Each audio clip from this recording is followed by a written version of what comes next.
Great presentations, everyone. Great Nigerian nurses. I greet you all.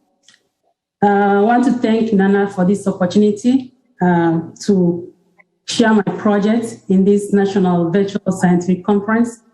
I will also thank Nigerian Association Florida for their support. It's a great privilege and honor that I present to you my project, Care Transition Gaps, Risk Identification and Intervention for Hospitalized Patients with Heart Failure. As you can see on the next slide, we are all aware that heart failure is the leading cause of unplanned 30-day readmissions in the United States. And this is very concerning for everyone, clinicians, researchers, and many stakeholders. Approximately 5.7 million American adults have heart failure with an estimate of 46% by 2030. As we continue on the next slide, the annual cost of readmissions for Medicare is estimated to be $26 billion, with $17 billion of this amount considered a preventable cost.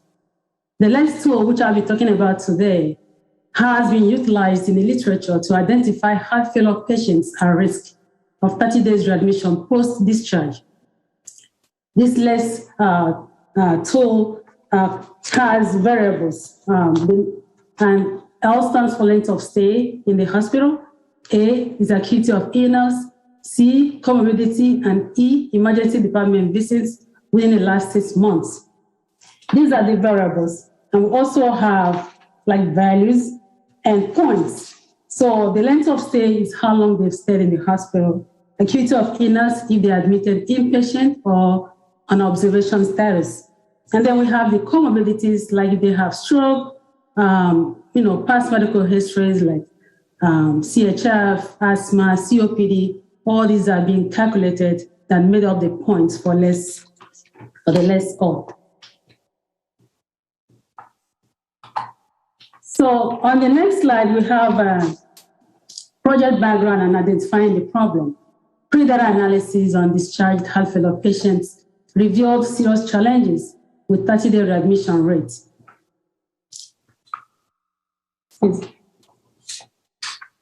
So during the observational period, which took place between November 2018 to February 2019, the lens score is being generated by the system, and there was no visible tool or icon in Sonar for easy access. About 93% of providers are unaware of how the lens scores are generated, and they do not properly utilize it to identify high-risk patients. So during multidisciplinary rounding, the case managers communicate the scores to the providers. Hence, the providers do not know how the list two variables are calculated for low, moderate, and high risk. As we continue the next, hospital compare data from July 3, 2018 show that the hospital 30-day readmission rate was 23.2%, which is above the national benchmark of 21.6%, and the hospital paid a penalty of approximately $10 million. In the next slide, the purpose of the project was to improve the tradition of care on identified patients at risk of readmission using the LESS tool and providing bundled intervention to improve their tradition of care. The aim was to decrease heart failure readmissions rates to 15% within 12 weeks of project implementation using the LESS tool and a discharge transition of care bundle. The premise for the quality improvement project was to determine if using the LESS tool to identify heart failure patients at risk of readmission and educating providers and nurses on compliance with the provided bundle intervention according to the LESS tool criteria could improve the hospital readmission rate. You see, I like the information graph, the infograph picture that was presented by the Dr. Vivian and on the healthcare equity, which showed that we, provide individualized care to patients, to improve healthcare equity. So project, on the next slide, we're talking about project design. A retrospective child review was performed during the period of May 2019 to August 2019 to identify patients admitted with the diagnosis of heart failure. And at this period, over 150 charts were reviewed. The sample size M was for at least 20 patients. Out of the 150 charts that were reviewed, 39 patients met eligibility. 10 out of the 39 declined follow-up after discharge, while 29 patients agreed to be part of the project. 2 patients were excluded because the nurses did not check off the provided compliance sheet that ensures that patients received the provided bundle intervention. This project was approved by the Institutional Review Board. Participants to meet inclusion, they have to be 60 years and above.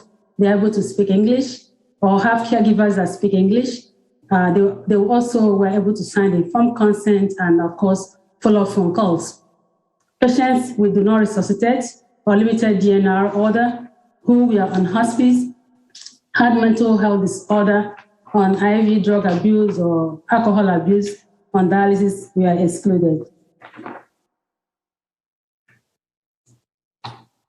Moving on, project intervention occurred from May 29, 2019 through August 2019.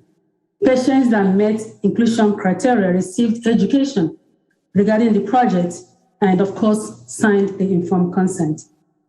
The last 2 was inserted in their progress notes and the variables manually calculated to obtain the less scores for each individual patient. This was done so because the hospital was not ready at this time to create an icon right away, as it was a huge change in the system. So the qualified patients received hospital education booklet, which is heart failure education booklet that explains their condition and also explains the signs and symptoms of heart failure, diet, and the importance of daily weight. Patients were provided with questionnaire checklists, and this was to determine the reason for rehospitalization. These participants also received bundled intervention. This bundled intervention includes one-to-one pharmacy and provider medication reconciliation. So the pharmacists were consulted. Physical therapy were also involved, one-to-one cardiac education, transition of care clinic referral, case management. They were all consulted for discharge needs that includes, but not limited to, weighing scale if they don't have one, and also for specialty referrals. Updates of the discharge medication reconciliation and instructions was performed by the nurse. Structured script for weekly follow-up phone calls to identify early potential decompensation and promptly intervene. The nurses, providers, care managers, and physical therapists, they received periodical education during energizers and multidisciplinary rounding for a better outcome. The team attended readmission meetings for collaborative commitment to decrease hospital 30-day readmission rate.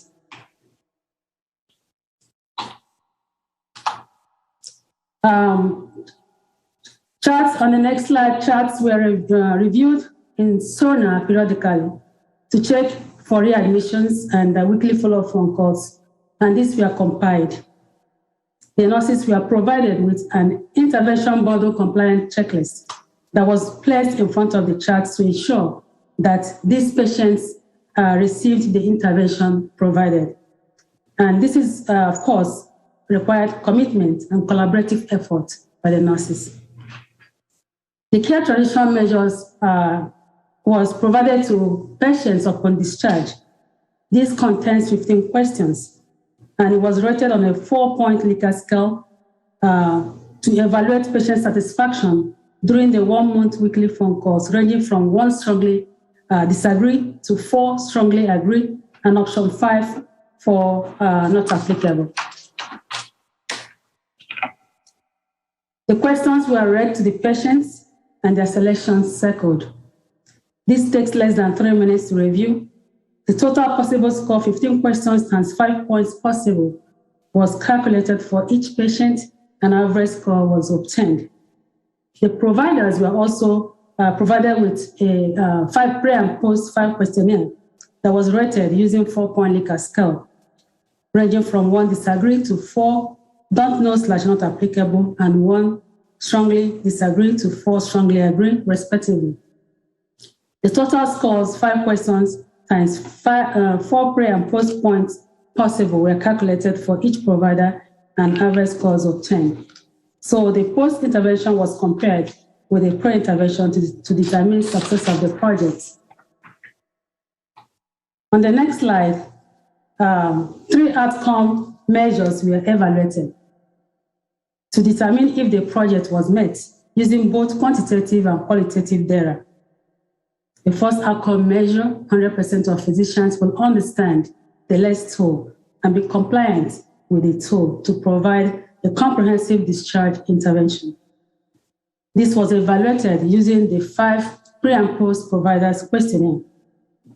The second outcome measure was 100% of patients with verbalized understanding of their discharge instructions, and also including medications, making sure they follow with their appointments, and to call their providers for increased weight gain and difficulty breathing before coming to the hospital. This was evaluated using the structured telephone weekly phone calls and also the care transition measures.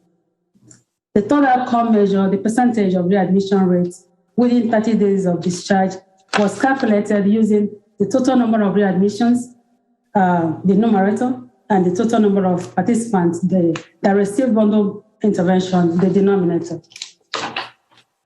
Moving on to the next slide. So after the intervention, a data analysis was performed using IBM SPSS 3625 to illustrate the correlation between the pre and post-intervention readmission rates from August 2019 to September 2019. And in the data set, those that were not readmitted received a value of 0, and those that were readmitted were evaluated as 1. Moving on. Results of all the findings. So pre-data analysis that was observed over a 4-month period, that from November 2018 to February 2019, showed 38.6% of total all-cause readmission rate. So during this period, 241 Medicare fellow patients were discharged, and 93 of them met project criteria. That met project criteria were readmitted.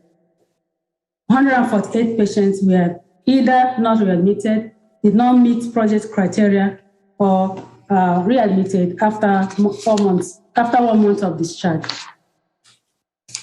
So in the post-intervention phase, we had a total of 27 patients that were discharged that received bundled intervention. 5 out of the 27 were correctly identified as moderate risk of readmission, and they had a LESS score of 6 to 9. And 81%, which is 22 of the patients that received that were at high risk, they had a LESS score of greater than 10. So 2 patients from the 5 of moderate risk were readmitted, and 5 patients from the high risk were readmitted, leading to a total of 26% all-cause readmission rates. Now, regarding the providers' pre and post knowledge about the LESS, their knowledge improved greatly to 100%, and utilizing the LESS tool to identify at-risk patients also increased to 97%. Providers responding that they would like the LESS tool to be implemented in SONA for easy access also increased to 97%, and those that would like to incorporate the LESS tool for discharges improved to 100%. Now, regarding the follow-up phone calls every week, 52% of participants responded to all 4 weeks follow-up phone calls. 11% responded to 3 follow-up phone calls. 15 responded to 2 follow-up phone calls. 11% responded to 1 follow-up phone call, and 11 did not respond to any call at all. And for the care transition measure that contains 15 questions that were given to the patients upon discharge. A total of 70% participants responded, and 97.5% responded agreed to strongly agree that they understood their discharge instructions, including follow-up appointments and taking their medications as prescribed. Moving on to the next slide. So the result was compiled on a one sample T test using it was analyzed using a one sample T test for readmission subjects with and without an intervention. Participants with an intervention with a mean value of 0.26 standard deviation 0.447 were significantly less likely to be readmitted, and they had a correlation significant value of P 0.006. Participants without an intervention with a mean of 0.386, standard deviation 0.488, were significantly more likely to be readmitted, and the correlation value was P less than 0.01. So since the P values were less than 0.05, there was statistically significant difference between those that were readmitted and those who were not readmitted, which could not occur by chance. On the next slide, we had a frequency and percentage table that was performed on the data set, comparing those that received an intervention and those that did not receive an intervention. The subjects that received an intervention, 74% were not readmitted, and 26% were readmitted. Of the subjects that did not receive an intervention, 61.4% were not readmitted, and 38.6% were readmitted. Moving on to the next slide. The readmission rates in percentages were presented on a graph, indicating that participants with intervention are less likely to be readmitted, and the percentages of readmission are higher on participants without intervention. Similarly, percentages of readmissions are higher in participants with intervention. On the next slide. So after performing the interventions on participants, we found that 74% of participants were not readmitted and 26% of participants were readmitted. This shows that the bundled intervention had a significant outcome as the readmission rates decreased by 12.6%. Although the project aim of 15% 30-day reduction rate was not met, patients who received intervention are still less likely to be readmitted than those who did not receive any intervention. So this project findings was supported by other studies that found greater success in reduction in readmission when at-risk patients were identified and provided with a bundled intervention for their transition of care. A study at Kaiser Permanent on heart failure patients also revealed that all-cause readmission rate decreased from 12.1% to 10.6%, and patient satisfaction increased from 80% to 90.9% after bundled intervention was provided. Next slide. So in discussion with to implications for practice, the findings of this project provided vital information for future practice and adds to the abundance of research findings regarding the use of LACE. Early identification of patients who are at risk of readmission using a risk stratification tool is necessary to improve individualized transition of care. And this improves nursing practice, decreases admission rates, improve quality of life, and of course, healthcare costs. So future studies should consider, during the course of the project and intervention, the nurses were very reluctant because of course, workload. So consideration is that future studies should consider appointing few nurses to do all discharges on patients for a total commitment and uniformity. Also, pharmacy, when consulted, had similar problem of not responding right away, because of workload. So pharmacy consideration is a pharmacy to have a designated staff member to assist with one-to-one teaching on all at-risk patients for readmission, who are at risk for readmission for a better outcome. This project could prove sustainability if providers and nurses maintain compliance with the provided boundary intervention on identified risk. The small sample size may have affected the generalizability of the study results. Therefore, future studies should have higher sample size and a more even sample size between the intervention and the observation group. Now, on limitations, the ION panel talked about working together, being on the high table, getting involved. So for any quality improvement project to be successful, there has to be a collaborative effort, So the nurses, were very reluctant to check off the intervention compliance sheets and to communicate the admitted heart failure patients, resulting to most of them not seeing. They were supposed to communicate to me when any heart failure patient that, that comes in with readmission, was admitted. But that, I had less communication with that. I also had pharmacy complaining when consulted as it adds to their workload to provide one-to-one teaching on their medication reconciliation. So most patients were not properly referred to a specialist by the case manager, leading to a delay in care. Patients were not answering their phone calls, thus defeating early preventable readmissions.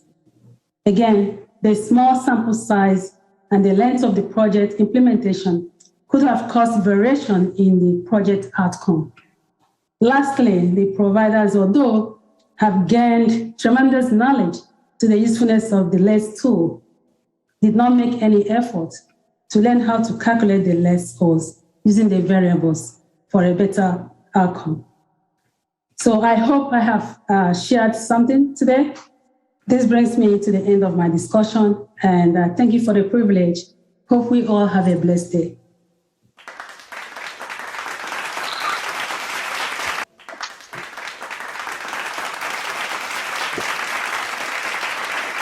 Thank